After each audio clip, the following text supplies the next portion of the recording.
Hello， 大家好，我是议员，今天跟大家分享有哪一些统帅可能会在明年或者是未来会被淘汰。在去年我有做过2023年必须要培养的统帅，但是随着游戏版本的更新，其实有些统帅可能会在未来慢慢就不能再用了。当然今天所说的统帅全部都是以我个人实战得出来的结果，所以或许有些玩家用得还不错，但是对我来说是已经不太行了。不过我在这里特别注明，我是针对野战玩家的，可能集结或者是围殴的玩家有不同的搭配选择。首先骑兵，其实现在还是有些7队的玩家会用3队骑兵，包括司机贞德、霍去病、威廉、项羽、贝利。其实这3队里面有一队是完全不能再使用了，就是项羽跟贝利。目前我的 KVK 也是在进行中，我也是用贝利去打了关卡是打了温泉，是真心觉得贝利没有像他们传闻中的那么厉害，并且贝利其实我也是在他刚出现技能的时候我都已经跟各位讲了，主要原因还是因为贝利他只能针对一个目标而已，而不是 AOE 打到多个目标，变成在野战的表现其实并不是特别出彩，但是如果你们是打旗帜、打要塞或者是围殴集结的话，其实效果会更好。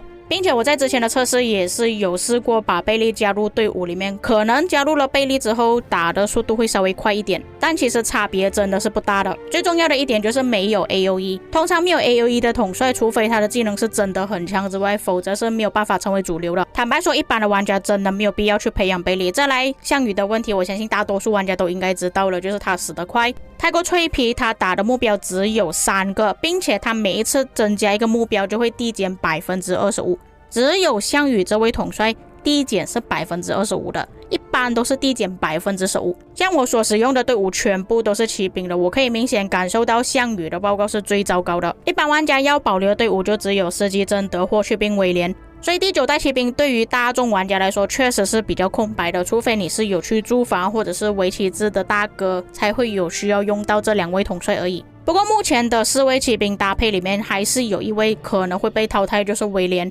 这个我相信大家也是听我说过很多遍了，因为我自己也没有想象到第9代骑兵出来的结果是这样子的。我也有看到一些玩家用霍去病搭配贝利抛弃威廉，但是我说真的，这个搭配我也是有测试过，出来的效果真的没有威廉好。所以目前来说威廉还是可以保留的。那什么时候威廉会被换掉呢？第一，如果你是有打一些地图是需要用到密室的话，有些玩家是会用霍去病搭配里程柜的，替换掉威廉。确实用里程柜的技能其实也比较符合霍去病，就是增加技能伤害，也弥补了原本霍去病威廉 AOE 不足的问题，这个是第一点。再来就是等到下一次骑兵出现，根据我的推测，下一次骑兵出现的时间应该是在明年3月4月左右。但如果你是刚加入征服赛季的玩家，你其实可以考虑着要不要去培养威廉了，又或者是像我刚刚所说的，直接用霍去病搭配里程柜。那里程柜怎么办呢？它不需要搭配工兵吗？这个我会在之后再继续说。至于另外3位的骑兵统帅是保持不变的，因为我想到就算是推出新的骑兵呢，也很大可能不会替换掉这3位统帅。原本的2队骑兵里面有项羽都已经被霍去病给替代了，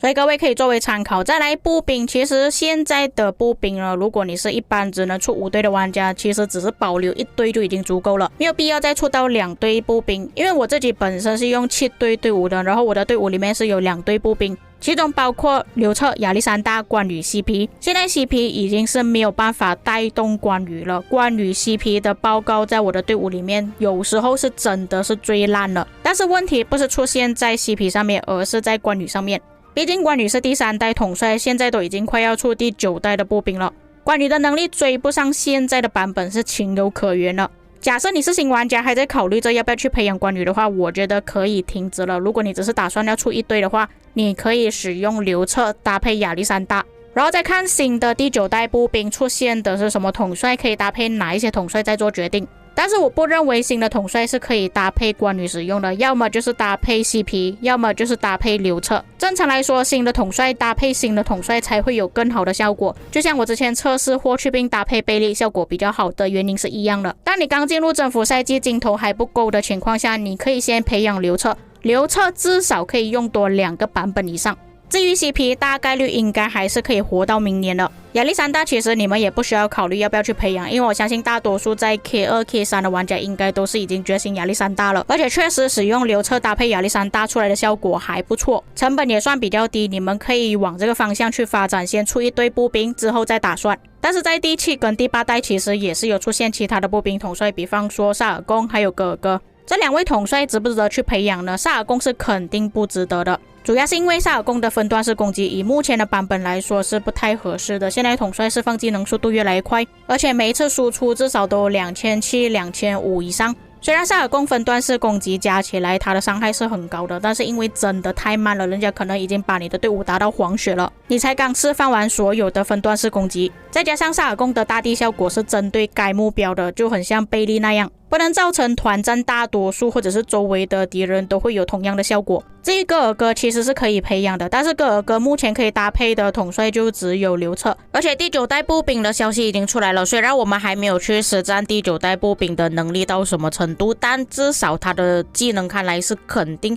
比起戈尔戈更加符合刘彻，并且官方还开发了新的天赋给终极统帅，比起进攻天赋更加适合终极统帅，并且他搭配刘彻的时候其实走路的速度会比较缓慢一点，相比之下搭配亚历山大成本更低，跑速又比较快一点，出来的效果又不错，所以如果在戈尔戈跟亚历山大之间，我会选择亚历山大。当然这个是低成本的选择，如果你的成本比较高，然后你的镜头充足的情况下，还是去培养华莱士会比较好。华莱士不管是哪一方面的提升都是比亚历山大还要更高的，所以如果你们只是想要练一堆步兵的话，肯定是刘彻搭配华莱士，然后你们可以选择关羽 CP， 但是我说了关羽有很大可能会被淘汰，如果你的培养成本没有这么多，可以用 CP 搭配亚历山大。不过在关羽之后，另外一位会淘汰的统帅有可能是目前 CP 搭配的另外一位统帅，或者官方会直接淘汰 CP， 因为看官方他们现在的思路就是想要把终极天赋完完全全的放在步兵身上，也就是说很大可能之后推出的步兵全部都是终极统帅。CP 是技能伤害的统帅，如果搭配终极统帅也不是说不可以，可能不是那么适配。不过以目前来说 CP 依然还是可以使用到下一代步兵出现为止的，所以目前依然还是可以保留2队步兵啊，只是另外一队步兵的质量可能不是这么高。然后现在录音的时候其实还有另外一位新的第9代步兵还没有出现啊，可能出现之后有一些改动也说不定。再来工兵组合目前是有使用2队工兵的，有些玩家是用布迪卡搭配亚述巴尼拔或者是里程柜，再来就是诸葛亮海尔曼。在这几位统帅里面有可能会被移除掉的有包括亚述巴尼拔或者是布迪卡，当然还有包括里程柜，也就是说这2队工兵里面其实比较稳定的是诸葛亮海尔曼。不过对我自己本人而言，比较稳定的其实只有一位统帅，就是诸葛亮。先说一下亚述巴尼拔吧，其实亚述巴尼拔他在野战的表现是不错的，前提是你必须要把他给觉醒，没有觉醒的话基本上亚述打出来的效果还不如搭配里程柜，但毕竟亚述是 MG 统帅，所以一般玩家可能没有办法获得或者是在短时间获得亚述巴尼拔，就是说培养成本会比较高，所以我才会给大家2个选择，一个是亚述巴尼拔或者是里程柜，而且大概率如果推出新的工兵统帅的话会替换掉亚述巴尼拔的位置，有可能是布迪卡搭配新的工兵野战统帅，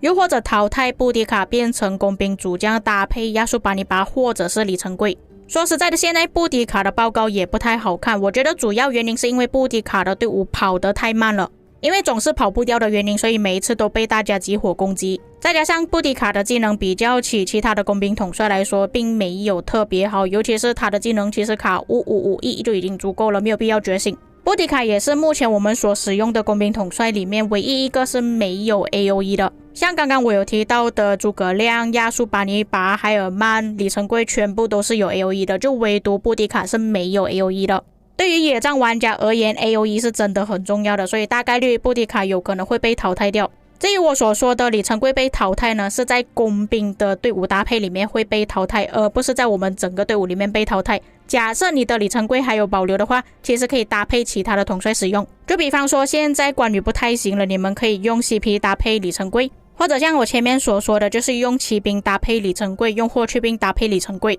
因为里程柜的博物馆又再加强了，又再次提升了技能伤害，所以你们打算要继续使用里程柜的话是可以，没有问题的。只是在工兵队伍搭配里面，或许是已经没有里程柜了。那么最后总结，如果你是用5队的玩家，我是建议2队骑兵、1队步兵、2队工兵。使用7队的玩家可以使用3队骑兵、2队工兵、2队步兵，或者是可以使用3队工兵、2队步兵、2队骑兵。那以上就是本期内容，如果你还没有开始培养这些统帅，又或者是你打算要替换统帅的话，可以参考我的影片。再次声明是我自己本人测试出来的结果还有观点，至于各位有什么看法，可以在评论区给我知道。我们下个影片再见。